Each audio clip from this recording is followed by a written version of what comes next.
¿Cómo amar a Dios? Los creyentes normalmente decimos así, de forma eh, bien descarada a veces, que cuando uno pregunta, ¿quién es Dios para ti? Uno dice, no, si Dios es todo para mí.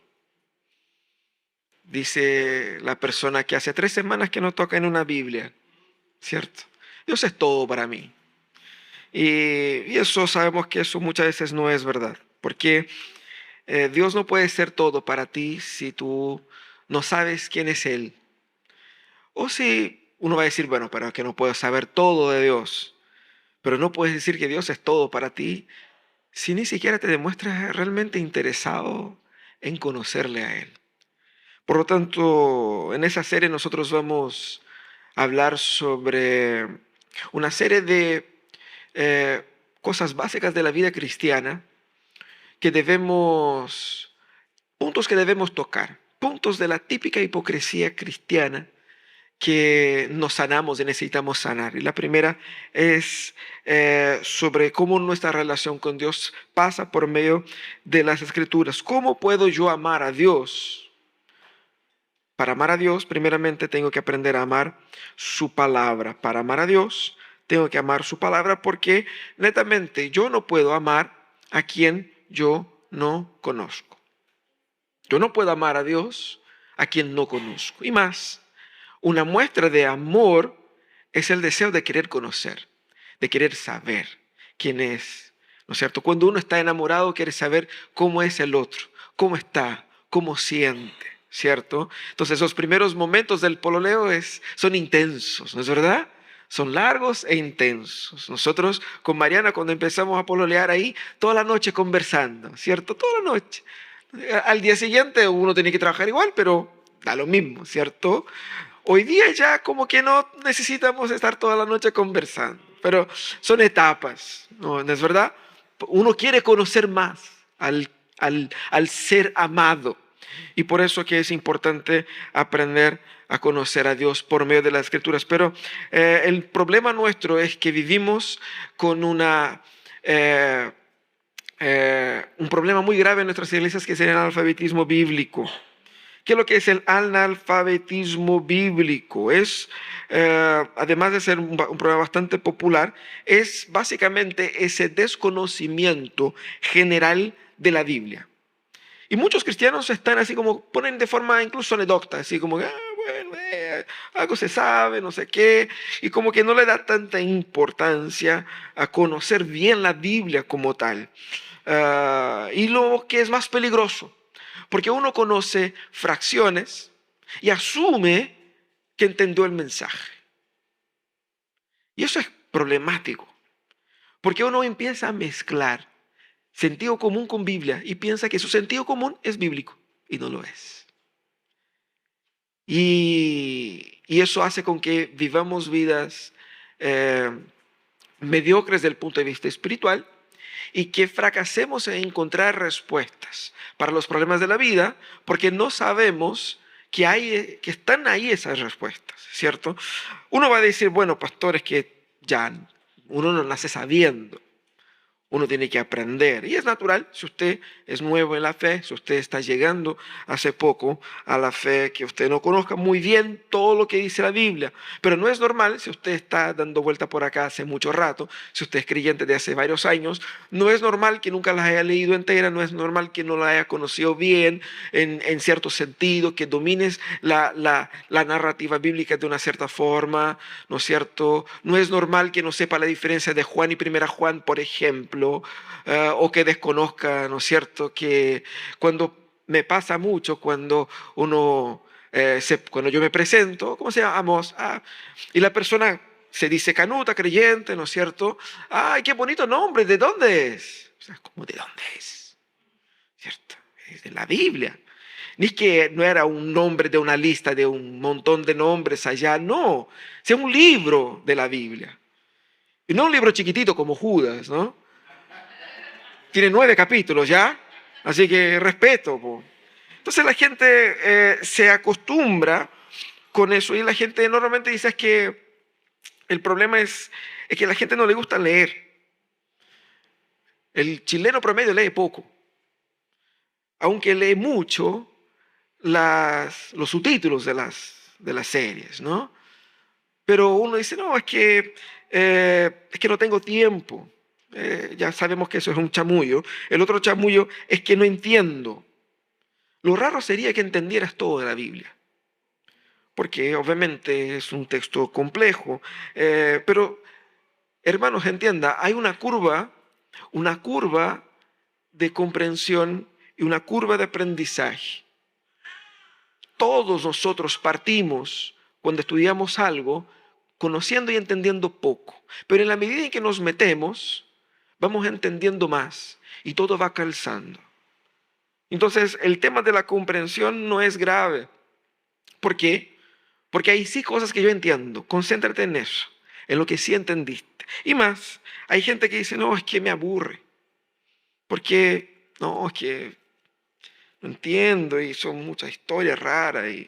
Hermanos, si usted lee bien la Biblia, es imposible que te aburra. Si usted lee bien.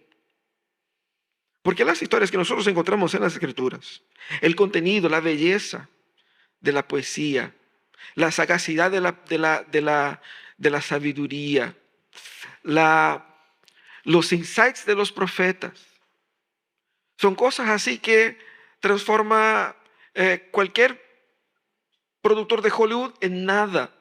El plot twist aquí es total. Imagínate que hay un abuelo de Jesús que se acostó con una prostituta sin saber que era su nuera. Y más encima ella quedó embarazada y de ese hijo vino el rey David, Jesucristo. O sea, plot twist se acabó acá, ¿cierto?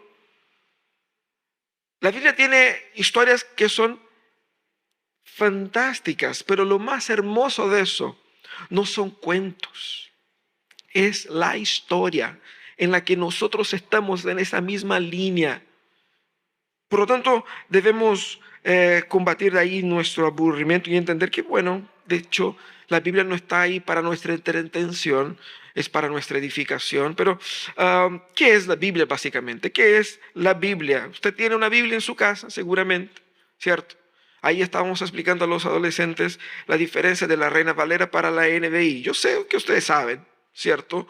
Que existen distintas traducciones para nuestro idioma, algunas antiguas como la edición Reina Valera, que es una traducción del griego hebreo al castellano que remonta a 1500 y algo, y tenemos las más contemporáneas, NBI, NTV y todo eso, pero la Biblia es la revelación especial de Dios, es palabra de Dios, es inspirada por Dios, entregada a nosotros por su gracia, pero vamos aquí a pasar a hacer un repaso de introducción a la Biblia bien rápidamente. Primeramente, hermanos, recuerda que la Biblia fue escrita en hebreo, arameo y griego.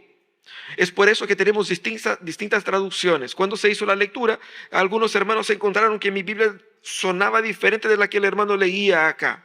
Porque hay distintas versiones en el mercado y usted puede elegir las que sean más entendibles, ¿cierto? Nosotros en la Iglesia Pródigo ocupamos la Nueva Versión Internacional, que es una versión contemporánea ya ahí de los años 90, 2000, que ha sido relanzada con distintas actualizaciones. Pero no solamente eso, la Biblia fue escrita en un periodo de más de 1400 años por más de 40 autores distintos. Y todo eso para construir un conjunto, que es lo que nosotros tenemos hoy día, de 66 libros. Estos 66 libros están divididos en el Antiguo y en el Nuevo Testamento.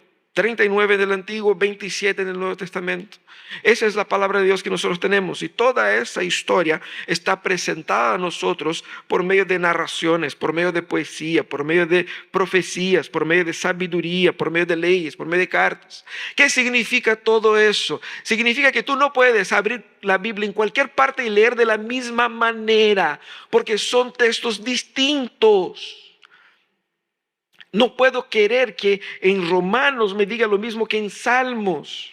Porque quien lo escribió con una metodología distinta, con un propósito distinto. Hoy día en nuestro mensaje vamos a ocupar un texto que está en un salmo. Salmo es una poesía. Entonces yo tengo que tomar en cuenta el elemento poético, el elemento simbólico y lo mismo también para la experiencia diaria. Y todas estas narrativas, poesías, profecías conforman una sola historia.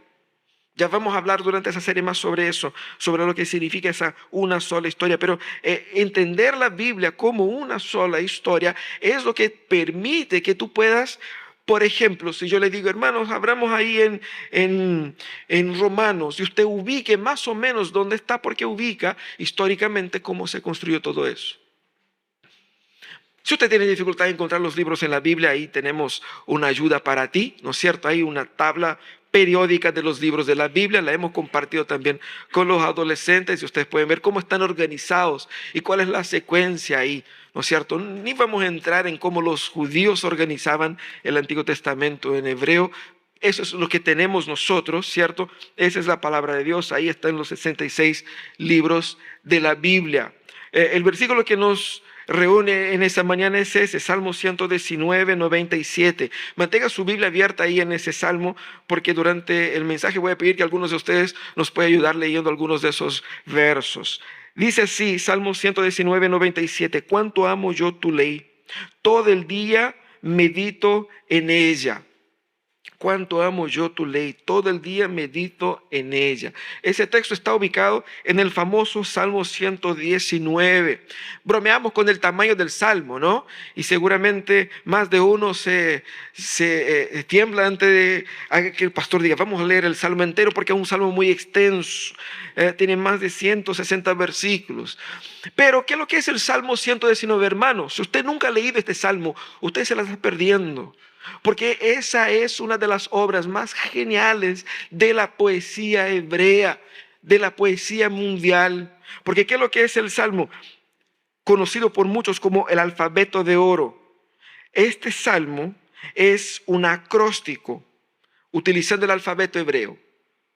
¿Qué es lo que es un acróstico? Donde cada palabra del poema comienza con una letra específica. Entonces, básicamente lo que tenemos aquí en el Salmo 119 son 22 estrofas. Cada estrofa con 8 líneas de 2 partes y todas comienzan, en hebreo, obviamente, con la misma letra. O sea, la persona que hizo eso se tomó el tiempo de hacerlo. Y más, todos los versos, todos hablan sobre la palabra de Dios. Todo este salmo está hablando de la hermosura de la palabra de Dios, de lo rico que es la palabra de Dios, de lo importante que es la palabra de Dios. Un solo tema, uniendo toda esa poesía. Y hemos visto, ¿no? El versículo dice, ¿cuánto amo yo tu ley? Aquí en el libro, en el Salmo, él utiliza, como es una poesía, distintos sinónimos para la Biblia. No la llama de Biblia, porque estamos del Antiguo Testamento, ¿ya? ¿Cómo le dice? Le dice ley, mandamiento, estatutos, palabra, palabras, ¿no es cierto? Y utiliza una serie de sinónimos para referirse a lo mismo. Entonces, cuando habla de ley aquí, no es solamente una referencia al contenido legal, a la regla, a la constitución, a la ley, a los 10 mandamientos. No, está haciendo una referencia a toda la palabra de Dios que él tenía disponible en su momento. Incluye todo lo que Dios reveló sobre sus propósitos, su carácter, sobre quién él era, quién él es y qué es lo que nosotros debemos ser. De eso está hablando aquí. Y de un punto de vista, este salmo es un himno de alabanza a la revelación de Dios, que alaba a la palabra de Dios. Pero por otro lado, también expresa la necesidad continua que el hombre tiene del cuidado pastoral de Dios. Te desafío a que durante el día de hoy tome unos minutos para leer el Salmo 119 entero. Léalo con la atención, porque vamos a ver aquí, es muy interesante. El Salmo dice, cuánto amo yo tu ley, todo el día medito en ella. Seamos honestos, hermanos. Quizás podemos decir cuánto amo yo a su palabra, pero que medite en ella todo el día, eso es otro cuento, ¿sí o no? Y más, ¿cuándo fue la última vez que tú dijiste, tú, para ti mismo en tu corazón, pucha que la amo, pucha que amo la palabra de Dios? Y la verdad, ¿cómo amar la palabra de Dios? ¿Cómo podemos llegar al punto de ser como este salmista? ¿Cómo ser así? Yo quisiera ser así, pero ¿cómo? ¿Cómo lo hago? ¿Cómo amar a la palabra de Dios? Tenemos que aprender, hay mucho que decir sobre este salmo, no vamos a ver todo, pero tres cositas solamente que quisiera destacar sobre la experiencia de él en cuanto a su desarrollo del amor por la palabra de Dios. Lo primero es que para amar la palabra de Dios tengo que relacionarme con ella de forma personal. Este salmo está escrito en primera persona. Él hablando. Yo amo su ley. Dice, esperando tu salvación, se me va la vida. En tu palabra he puesto mi esperanza. Mis ojos, él está hablando de él directamente. Él no está hablando en tercera persona y ni está hablando de la palabra como una cosa ajena. Él está hablando de su experiencia, de su vida y de su historia. Y es interesante porque de forma poética, el autor, para decir que ama a Dios, dice lo cuanto él ama su palabra. Es una forma de decir de su amor a Dios. ¿Por qué?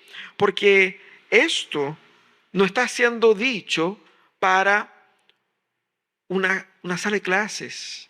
No es una conferencia en una universidad donde él está hablando técnicamente de los elementos constitutivos de la palabra. Mira qué interesante, mira lo conveniente, mira. No, él está alabando y hablando hacia Dios. Hacia Dios, de la palabra de Dios, y de lo tanto que él ama la manera como ese Dios que él ama quiso revelarse a él. Entonces eso es lo que vemos aquí, una oración de alabanza a Dios, de celebración a Dios. Pero también este salmo es muy personal porque es histórico. Él habla de sus luchas, él habla de sus sueños, él habla de sus frustraciones. Él dice, como hemos leído acá, ¿no es cierto? Esperando tu salvación se me va la vida. En tu palabra he puesto mi esperanza. Él va a mencionar una serie de elementos de su historia, de su esperanza, de sus placeres, de sus frustraciones. Hay momentos donde él clama al Señor por ayuda. Hay momentos donde él alaba al Señor por la salvación. Es parte de su historia. ¿Por qué quiero decir eso? Porque nosotros debemos relacionarnos con la Biblia de manera histórica, para que ella nos acompañe en los momentos en los cuales nosotros estamos viviendo. Nosotros hemos intercedido aquí por varios pedidos de oración. ¿Qué es lo que son esos pedidos de oración? Momentos históricos de la vida de esas personas. ¿Cuántos de ustedes hoy día disfrutan de aquello por lo cual ustedes pidieron oración acá? Historia. Es caminar con Dios.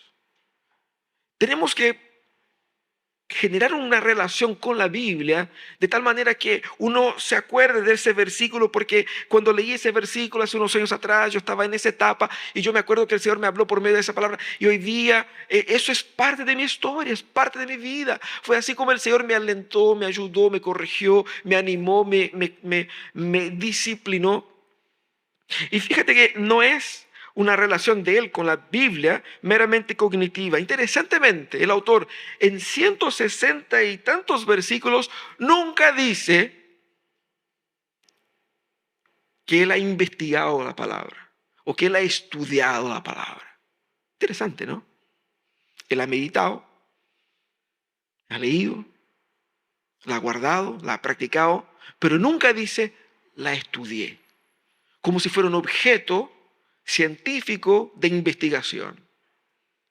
¿Qué es lo que nosotros muchas veces tenemos la tendencia de hacer? Nuestro error al relacionarse con la Biblia es de una relación que no es personal.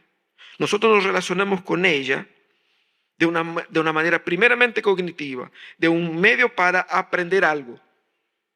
Y si yo siento que ya sé, no investigaré más.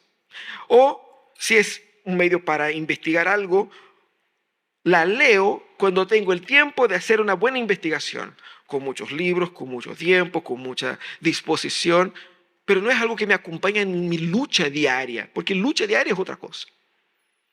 Por lo tanto, hermanos, la relación nuestra con la Biblia no puede ser meramente cognitiva, aunque sea un libro donde cognitivamente yo voy asimilando, pero no es un objeto científico de investigación. Y más, y ese es el gran error de los cristianos, de transformar la Biblia en un objeto místico, de que si yo leo un versículo al día, el Señor me va a bendecir, ¿cierto? ¿Cuántas casas tenía abiertas la Biblia en el Salmo 91? O ponerla ahí en un mueble así para que bendijera, ¿cierto? O poner, no sé, tratarla de forma mística. ¿Sabe una forma mística como que la gente trata? Que ignora lo que la Biblia es, considerando lo que yo ya les dije sobre su composición y todo eso. Es pensar que yo puedo leer la Biblia así, aleatoriamente en cualquier parte, de cualquier modo. Porque hermanos, eso no tiene sentido en ningún lugar del mundo.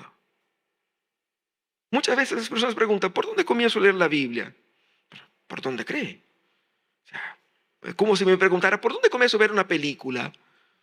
Por el final, obvio, o por el medio. No, ¿por dónde comienzo? Por el inicio. ¿Por qué? Para entender. Hemos dicho que la Biblia tiene Nuevo y Antiguo Testamento. ¿Por qué? Pastor, ¿por qué se llama Antiguo y Nuevo Testamento? Si usted conociera la historia, usted sabría por qué. Porque la historia explica los eventos. Nosotros partimos con Jesús porque parece más fácil. Y luego no entendemos por qué hay esos fariseos, por qué esa gente, por qué... Y tenemos que hacer todo un recuento. Y nos asustamos y nos aburrimos con que Mateo empiece con varios relatos del Antiguo Testamento, con que cumplió las profecías y uno, yo no me importo con la profecía. O sea, debiera importarse porque es una parte importante de la historia. Explica muchísimo de la historia. Por lo tanto, en ese sentido, la Biblia, como el salmista presenta, no es mística, sino que es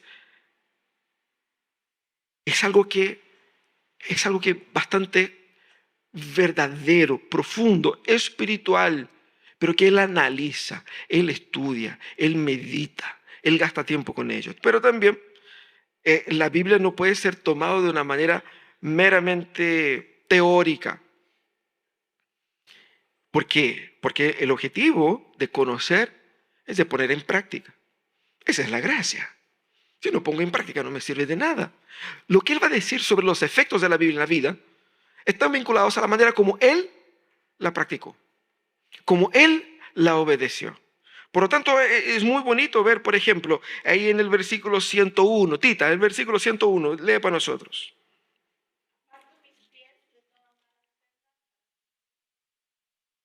Aparto mis pies. O sea, él toma una decisión para poder obedecer a la palabra, ¿cierto? También el versículo 106, ¿qué dice?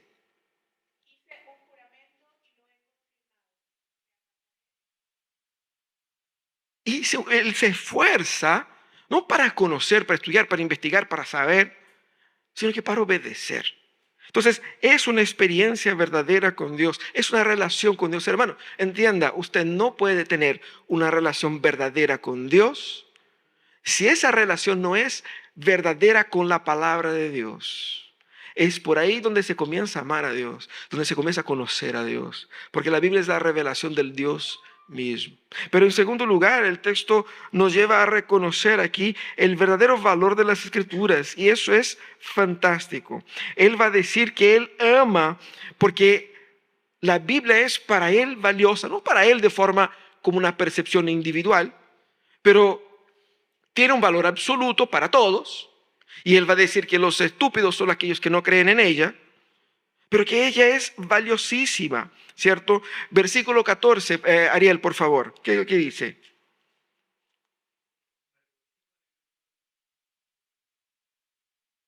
Más que en todas las riquezas.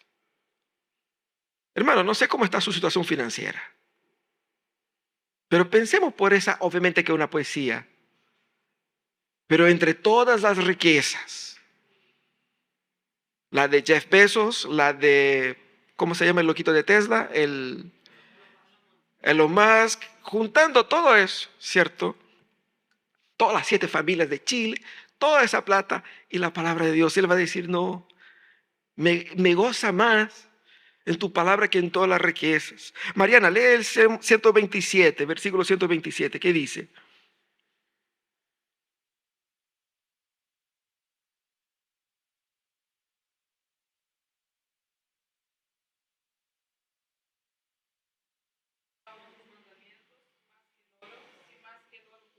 Amo más que al oro. Interesante porque él no niega que ama el oro, ¿ah? Porque no es tonto. Pero dice, amo más que al oro. Eso muestra el valor de la Biblia para él. Leer la Biblia no es como es para muchos de nosotros un peso, como una carga, una obligación, una responsabilidad. Es un tesoro, es un privilegio, es un bien valioso. Y ese valor es tanto representado por medio del dinero como vimos acá, pero también es representado por medio de los logros. Es lo que él dice ahí a la continuación del salmo que hemos leído, el versículo 97, el versículo 98, que dice, tus mandamientos me hacen más sabios que mis enemigos. O sea, la validez, la utilidad. Muchas veces tratamos la Biblia como que despreciando tanto su valor como su utilidad. Es interesante, es información, conocimiento general. No es algo que me va a ayudar en mi trabajo, no es algo que me va a ayudar en mis decisiones, no es algo que me va a ayudar en mi matrimonio, es algo que está ahí. Muchas veces nosotros estamos sufriendo en la vida por desconocer las respuestas que Dios ya nos dio o para evitar los problemas en los cuales nos metemos, o para salir de los problemas donde estamos. Está ahí. Y eso es lo que dice, me hace más sabio que mis enemigos. Él utiliza en los salmos las figuras de los enemigos para representar todo lo que es contrario a su vida. Y puede ser que tus enemigos no sean enemigos propiamente tal, pero sean todos aquellos todas las cosas que conspiran contra ti. Entonces el valor de las escrituras está bien enfatizado acá. Y sus resultados son sentidos en todos los aspectos de la vida. Y el valor de la palabra obviamente cambia a partir de la forma como nosotros la tratamos. Él muestra aquí en el texto que la palabra es poderosa. La relación con la palabra, ella no es meramente funcional, no es solamente un medio para, sino que su valor encuentra en su poder. La palabra tiene poder porque no es un libro cualquiera, es un libro inspirado por Dios de transformar corazones. Y más, esa palabra no solamente es poderosa, como es eficaz y trae resultados prácticos. Él va a mencionar aquí sabiduría, consuelo, paz, esperanza, alegría, dirección. Él menciona solución de la Biblia para todos esos temas. Ahora, si usted no necesita consuelo, paz, sabiduría, esperanza, alegría, dirección, es otro tema. Seguramente usted lo necesita, seguramente usted está clamando por eso. Bueno, pues aquí tenés. Ese es el punto. Y más, no solamente es práctica, no solamente es poderosa, pero él utiliza una serie de versículos para mencionar cuán rica, cuán placentera es esa revelación de Dios. Él ve en ella y por medio de ella la belleza de Dios. Va a decir que ella es más dulce que la miel a sus labios. ¿Cuándo fue la última vez que encontraste placer en la Biblia? Es porque nosotros estamos condicionados a ver la Biblia como un libro cualquiera, como un libro de religión, como una tarea para la casa. Hay varios profes aquí y no quiero menospreciar la tarea para la casa. Pero muchas veces la vemos así, como, no entiendo bien y hay placer ahí. Y lo más hermoso es que por medio de la comunión con Dios, Él descubre placer en Dios por medio de la palabra. El valor de las escrituras es el valor de Dios porque la palabra es valiosa, porque todos los beneficios que nosotros podemos recibir de Dios se encuentran disponibles por medio de la palabra. Hay una ilusión en el imaginario del creyente común de que puede tener una relación real con Dios con poca Biblia, cuando no es así. Para tener una relación con Dios, Él me necesita llenar del Espíritu Santo. ¿Y qué es lo que hace el Espíritu Santo en mí? Me guía a la palabra, me lleva a la Biblia, genera en mí sed por Dios. ¿Y cómo alimento esa sed de Dios? En la Biblia. ¿Cómo expreso mi amor por Dios? Al conocer la Biblia. ¿Cómo sé que Dios es Dios? Por medio de la Biblia. Porque, hermanos, hay un riesgo bastante grande acá de que tú estés adorando a un otro Dios que no el Dios bíblico, el Dios de la religión evangélica, el Dios de su propio corazón, el Dios que te imaginaste con fragmentos de Biblia y fragmentos de cultura, que no es el Dios bíblico. Ese Dios no te va a dar respuesta, no te va a dar paz, no te va a dar gracia. Y muchas veces vive una vida cristiana frustrada con tu cristianismo, porque tu cristianismo no funciona, y no funciona porque estás adorando al Dios equivocado. Parece con Él, tiene olor a Él, pero no es Él. Lo inventaste tú por permitirte vivir una vida con fragmentos de la verdad. Lo que el Señor quiere es que vayamos hacia toda la verdad, y esa es la obra del Espíritu Santo. Pero entienda que el pecado nos hace cegar el valor de las Escrituras. Nuestra carne nos hace bajar perfil a la importancia y al lugar que ocupa las Escrituras en la vida. Por lo tanto, debemos decir como Él dice en el versículo 18, ábreme los ojos para que contemple las maravillas de tu ley. Quizás esta sea tu oración hoy día, pidiendo al Señor, Señor, ábreme los ojos para que pueda ver las maravillas de tu ley. Nuestra relación con las Escrituras no solamente debe ser una relación personal, no solamente debemos reconocer el real valor de las Escrituras, pero nosotros también debemos cultivar una relación que es intensa e intencional. Mira lo que Él dice. Medito en tu palabra todo el día. Te va a decir un poquito exagerado, ¿no? Todo el día. No come, no duerme, no trabaja, ¿no es cierto? No pasa ningún ratito ahí en el Instagram. ¿Cómo que puede ser? No. Parece exagerado y uno lee y uno ya al tiro baja perfil porque piensa, no, que eso es una exageración poética. Pero hermanos, pensemos por un instante acá, claramente que estamos hablando de una poesía, pero no de un exagero. La familiaridad, entiendan eso, Spurgeon va a decir eso, la familiaridad con la palabra de Dios genera afecto. Y el afecto busca una mayor familiaridad. Mientras más te dejas conocer por Dios, y mientras más conoces a Dios, más te va a encantar eso. ¿Cuántas cosas nosotros en el pasado despreciábamos hasta que aprendimos a generar un gusto por eso y hoy día no podemos vivir sin eso? Como el café, por ejemplo, ¿cierto? En algún momento de su vida, es muy amargo. Y de repente empezaste, ¿no? Y probaste. Y ahí de repente alguien te llevó a probar un espresso. ¿Ah? Y ahí te enganchaste, te enamoraste. ¿Cómo pude vivir tantos años sin eso? ¿No?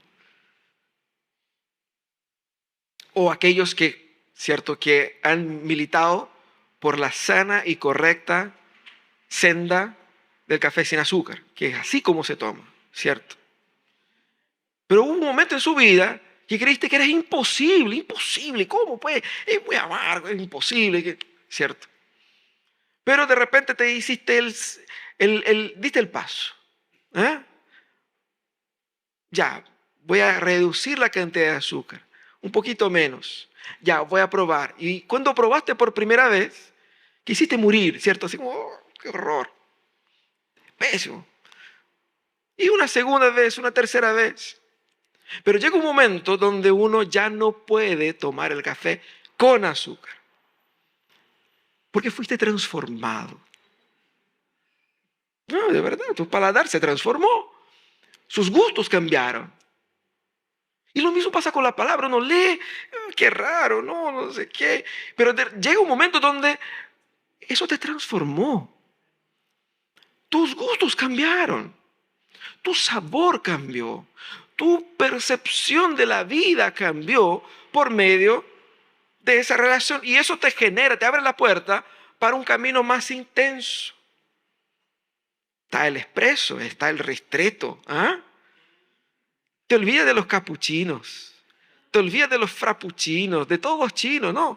Te concentras ahí en el café puro. Mientras más fuerte, mejor. Y así un poco como que pasa con la palabra. Uno se acostumbra a cierto nivel de calidad y quiere cada vez más. Por eso la intensidad. La intensidad aquí es tanto un deseo del salmista, él quiere meditar en la palabra todo el día, pero es también una consecuencia, un resultado de su devoción, porque mientras más él medita en la palabra de Dios, más naturalmente le sale el deseo por hacerlo. Mientras mayor sea la devoción, mayor será la intensidad. Eso es lo que él quiere decir con eso. Pero también, cuando dice que medito en ella todo el día, él está apuntando hacia una necesidad, una dependencia. Él la necesita todo el día. Porque no es un mantra solamente, no es un elemento mágico para bendecir su día, es algo esencial en su diario vivir. Por lo tanto, la pasión por la palabra es algo que se va desarrollando, pero ojo hermanos, la pasión por la palabra no te va a surgir naturalmente en tu corazoncito pecador, ¿ya? No es así. Porque como va a decir Pablo, la carne milita contra el espíritu. Entonces no es natural nuestro. Porque hay gente, yo he escuchado gente diciendo que cuando me surjan las ganas las leo. Entonces no va a leer nunca. Porque no te va a surgir las ganas. De repente, un día, pero todo el resto no. Tenemos que entender que hay una batalla de por medio ahí.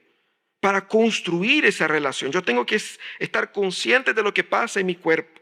De la batalla en la cual yo estoy lidiando. Si el Espíritu de Dios habita en mí, Él me va a mover hacia la palabra. Pero el Espíritu Santo habita en mí, pero esa carne en la cual el Espíritu Santo habita también es débil. Y yo estoy, y el Espíritu guiándome a la palabra y la carne al Instagram. Y así como que, ay, ¿qué hago? Cierto. Jugar la pelota, leer la Biblia. Ay, qué difícil decisión, no sé, qué es lo que mi carne me lleva para un lado. Corintios jugando a leer la palabra. Oh, Señor, ¿qué hago? Muy difícil decidir. A veces no es tan obvio así, ¿no? Pero debemos entender esa realidad. La intencionalidad debe ser presente en nuestra postura con la Biblia. Yo tengo que ser intencional. Tengo que esforzarme. Eso es lo que él muestra durante todo el Salmo. No es solamente algo rico, fantástico, pero también es algo que él buscó, se esforzó, trabajó. La intencionalidad va a generar vínculos y va a generar frutos. Como después va a decir Jeremías, ¿cierto? El Señor por medio de Jeremías. Me buscarán y me encontrarán cuando me busquen de todo el corazón. Ahora, hay un vínculo aquí de placer y disciplina. A veces cargamos mucho la mano en el tema de la disciplina, sea porque seamos un poco indisciplinados, pero hay un elemento de disciplina también. Pero es hermoso, la hermosura del Salmo está en que no nos pone la Biblia como así como un fardo y más. No nos pone a nosotros en una posición así como que yo soy un verme miserable que no siento lo que él siente. A veces sí, pero muchas veces no. Porque el texto es bastante humano en su sentimiento y en su lucha por más de Dios. Porque es de la naturaleza humana la relación entre placer y disciplina. Para que tú puedas disfrutar de las mejores cosas en tu vida, tuviste que tener una disciplina básica para lograrlas.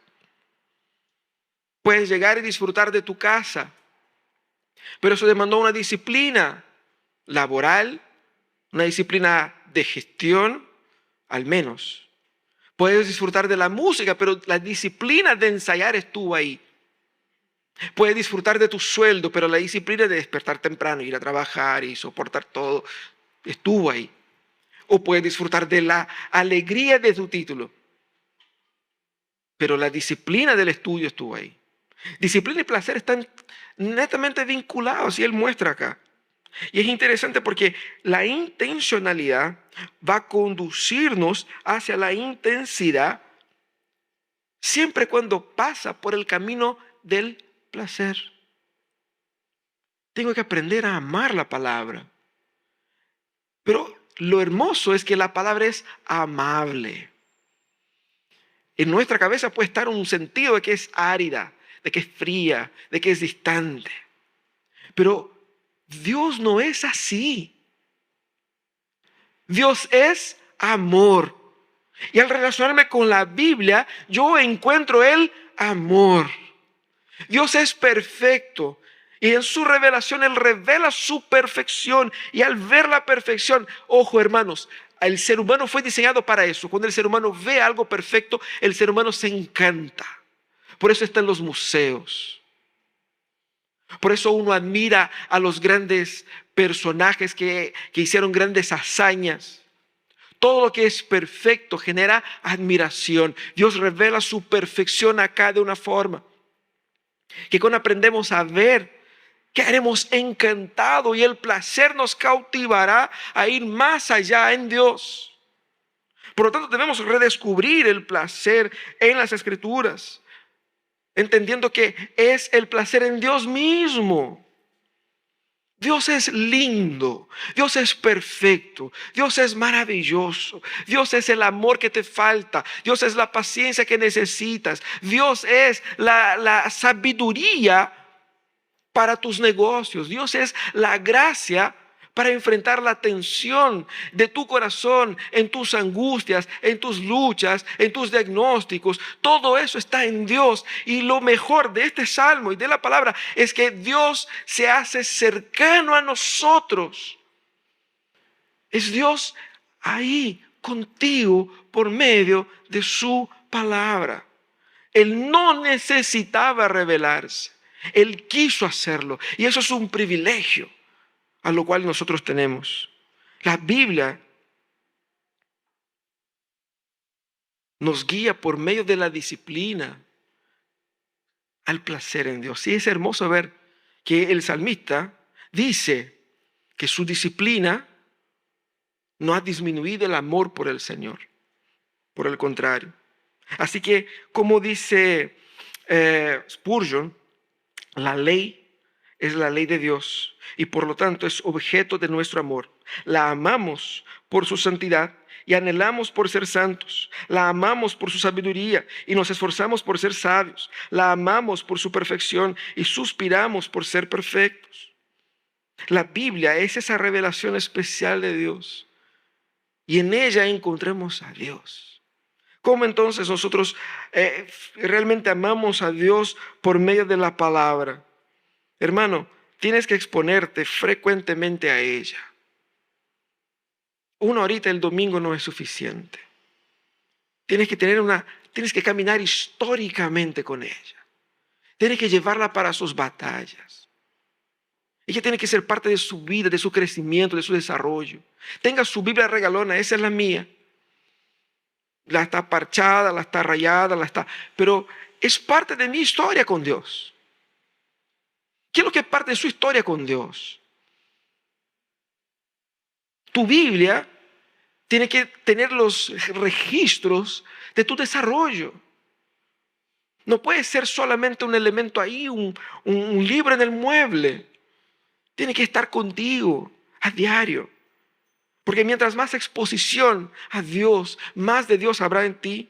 Trata la Biblia como la voz de Dios. Escucha a Dios. No solamente lee un texto, pero escucha lo que Dios está diciendo por medio del texto. Hay partes donde uno no entiende y eso es normal, pero deja que Dios te hable por medio de cosas que no entiendes ahora, porque esas cosas van entrando en una estructura para que más adelante se pueda conectar con una serie de otros elementos. Hermanos, los roteiristas, los guionistas en las películas hacen exactamente eso.